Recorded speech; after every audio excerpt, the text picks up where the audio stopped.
So I'm here with Dr. Damani, and I guess maybe I'll start off by telling a story. I was in Asclepion in Turkey, and that's one of the areas where healthcare really started. You know, the snake and the scepter is there in the ruins. And what happened was people came down out of the mountains in Turkey. They came from the valleys. They came to be healed. They came to talk to doctors. Medicine, the delivery of medicine has changed tremendously over 2,000 years, but the fundamental principle of being able to communicate with a physician and to understand what's going on with your own body and to make changes, that's basic, and it hasn't changed in all these years. So I know MD Revolution is doing a lot in terms of patient engagement, process engineering in the mHealth space. So maybe just tell me a little bit about what MD Revolution is looking to accomplish, maybe how it's communicating with patients at a very basic level, but also the technologies at play that you're leveraging. Sure. So first of all, thank you for having me here. This is a great opportunity to talk about what we think is the future of the way healthcare is going to be delivered in this country.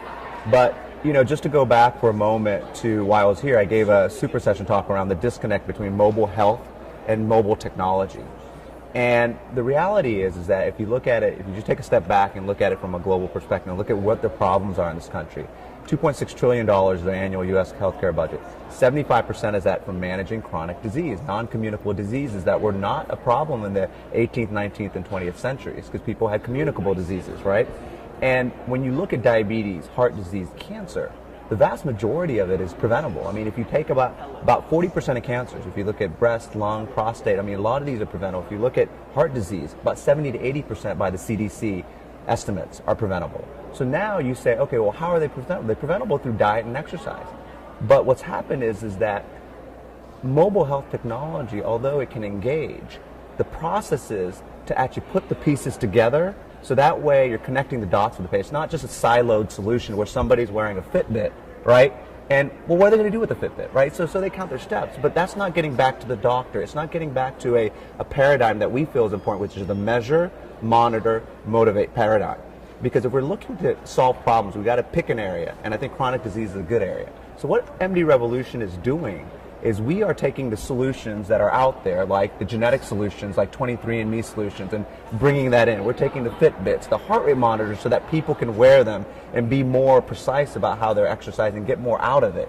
We are measuring things that people aren't measuring, like visceral fat and VO2, which is a level of cardiorespiratory fitness, which is tied to reduce death more so than lipitor. So in summary, what we're doing is we're bringing the genetic and mobile health solutions together in a package to then show the world how is this delivered. And on top of that, we were able to build a software platform which serves as a software as a service platform that can essentially engage the patient through social networking, through gaming, through bringing all the apps, through lab data and genetic data, and then the healthcare interface, right, is essentially then able to monitor if somebody didn't get 50,000 steps in a week. They're monitored if they put on 5 pounds of weight. They're able to do that because of products like the Qualcomm 2Net platform that's out there now. Yep. And so what we've done is we've, the model is called Rev Up, the software platform, Rev Up Health Accelerated, because we want to rev up your metabolism, we want to rev up your fitness levels. And so we feel like we have essentially produced a clinical lab, which then is generating the intellectual property to build the models of the future and make sure that those models, as they're being delivered using mHealth, are delivering the thing that we need the most, which are outcomes. So, we're talking a lot about process management and improvement. Traditional business has really focused on replicating the same thing over and over again, and that's sort of bled in a little bit to healthcare. So, healthcare, how do we move patients through quicker, faster? How do we, through technologies like mHealth and MD Revolution, how do we have a standardized delivery of care process? How do we measure all of this patient-generated data, but at the same time make it a patient experience that's open and welcoming for the patient, so they feel like they're getting personalized medicine? But how do we manage processes like we do in manufacturing, but at the same time keep it personalized? Well, I'll give you a perfect example. One of the fastest growing specialties in America is concierge medicine. You got doctors now who are being compressed with time, compressed with reimbursements. They're going out and going to a stipend-based product. Well, if you look at concierge medicine, they've always talked about how, the touches, the patient touches are so important, and that's why people who have concierge doctors are really high on their doctors. They really like them. But what we're finding at MD Revolution is that the touches through the devices, if you are able to touch those people, in other words, through our software, we find out somebody didn't get 50,000 steps or they did get 70,000 steps in a week. We're able to touch them. So what we're finding that people love the most is two things. They're able to measure what they're doing, right? So they feel like all of a sudden I'm taking control and ownership. The second thing they tell us is they love that somebody's actually paying attention. And so the patient experience is actually supreme and superior because now you constantly feel like you're being monitored. And so it actually reduces the cost because now you're not going to see your doctor only when you're sick, which is what drives costs up, right? And if you really think about cost of healthcare, what is being driven by it? It's because of reactive disease care. We wait till we have problems to get it treated, when the reality is, we just talked about at the beginning of this episode, that the vast majority of chronic disease is preventable or manageable in a much better way. Mobile technology provides that. So I don't know if that answers your question. I guess the patient, by being connected, feels connected. They feel connected. They feel like they're getting value, and they're willing to pay for that value. We've seen that. We've gotten over 200 people through the model, and we have data on our white paper on our website that has consecutive statistical data on 41 consecutive people showing body fat, visceral fat, VO2, which is a cardiorespiratory fitness measure, and metabolism increases. I mean, did you know that you could actually increase your metabolism?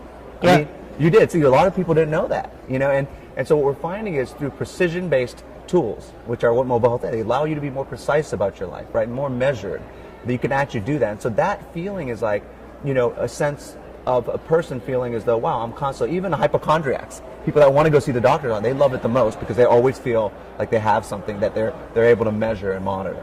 So I don't know if you attended the summit last year, but I feel like the attitude and the energy here has changed. From last year, there's such a huge mandate on the mHealth environment to really sort of produce results, deliver results. I think that's gone away this year, and certainly your organization is providing those resources, those results, that concrete information that says, yes, we're driving positive change in healthcare. What are some of the barriers for next year that Sure. you see? So I was here last year, and it was interesting. I gave a talk on clinical perspectives of mHealth last year, and what was really interesting about it is I was the only practicing physician on the panel. Yeah. And so this year I'm seeing that there's a lot more penetration by physicians, which we have to have. We have to engage the physicians, even though they're not going to be the ones necessarily delivering it. They have to be the ones that are leading the charge in how to develop new models of care. So that's one thing. I think the physicians are, while the physicians are here, that's still one of the biggest challenges. Engaging physicians, because you got to realize that the business model of medicine is broken. I mean, we are paid to treat disease. I say that over and over again, but it's true. I mean, cardiology fellows, where I was on, are getting, taught how to put stents in and aortic valves in. And while that's great, the technology is amazing, it's not going to solve our healthcare problem. It's going to add to it because we're adding enormous amounts of cost for procedures that we can't sustain. We're already at 17% of GDP. By 2020, we're going to be at 21% of GDP. 2030, over 1/3, just from healthcare. We can't compete in a global environment. So I think one of the biggest challenges is really building models, right? Retail models. Models where the delivery of mHealth can be done in a seamless, streamlined, feasible way and without necessarily involving the doctor. I mean, I see a time where Starbucks, is now you see an MD Revolution type product on every corner in suburbia. Why? Because these products are already sold, in every store. You got Fitbits, you got Withing scales, but if you're not going to teach people how to use these devices and how to engage them with it, and not have a platform and the software, an intelligent software to actually bring it all together, you're not going to go anywhere with it. So I think the biggest challenge is actually building these models, these model systems, and showing that they can be profitable, that you can actually make profit from it. And once you do that, I think it's going to take off. So I think, we were at the technology phase, we're at the outcomes phase now. The next phase is the business phase. How do you make money off of this? And the reality is, it's a bad word for doctors to talk about making money, but the reality is that, that's all that doctors do right now. We're billing for treating certain diseases and conditions, and until we start getting reimbursement for other things, it's going to be extremely hard to do that. So I think two things: engaging the doctors into these models, showing profitability in a business, and building that retail model, because we cannot expect, there's not enough doctors in the world, or in this country I should say, to provide the preventive care that is needed. And the one person that's most important in the preventive care process is the person. And mobile health technology can enable that. So those are the two things, I think, the two challenges we have. I guess, yeah, definitely being able to take active monitoring processes and turn them into passive monitoring. Yes. But that comes with sort of the trade-off of decentralized care. You're no longer going to the physician's office for those centralized, active monitoring. It's becoming more passive. And I guess, you go into a hospital, they've got the systems that provide medications, that provides resources, they scan a barcode and a drawer opens. Right. Do you foresee a day where maybe in the lobby of hospitals across the U.S. there's a store, there's one right out here outside in the hallway that sells electronic devices? Will hospitals and health systems, you think, embrace this technology to a point where they see and we get to that consumer retail model? It's going to be, they're going to have to. They're going to have no choice. Now, the hospital-based system already is becoming, and I'm speaking a lot from prevention because I think that prevention is really where we can make the biggest impact. I actually think the Best Buys of the world and that the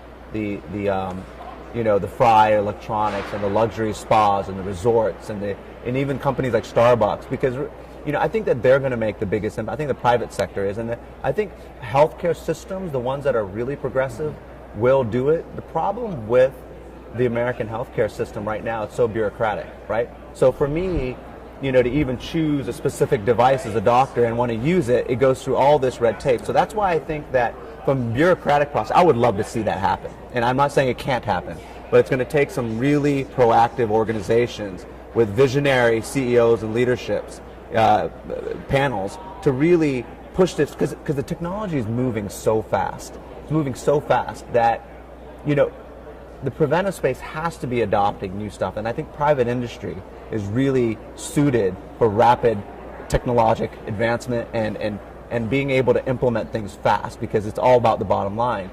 Because the healthcare systems are so built on right now, which is fee-for-service paying, it's going to be tough. But I think if you start now changing the model, which is what's happening with healthcare reform, now all of a sudden you change the incentives. And I think if the incentives are changed, the hospital and healthcare groups will pick it up. The key thing is going to be, and I don't know the answer to this, is can they adapt and adopt quick enough? My feeling is they can. I think that if it happens, it's going to happen quick.